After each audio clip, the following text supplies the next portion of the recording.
Onaning duosi, otaning duosi farzandni yillar davomida riyozat bilan, mashaqqat bilan, pul bilan, lavozim bilan yetolmaydigan martabasiga yetkazadigan birdan bir duo shu.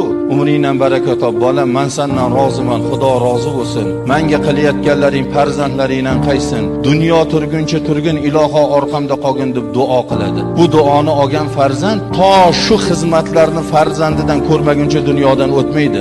Kalomi sharifda dedi Xudoyim, ota onang shunda rizoyim, ota onang rizo shunda rizoyim. Hayotda hamisha Rasuli akram, ota onalarni tutib mukarram bo'lsang sen agar jannat qasdida, jannat seni onangni oyog'i ostida.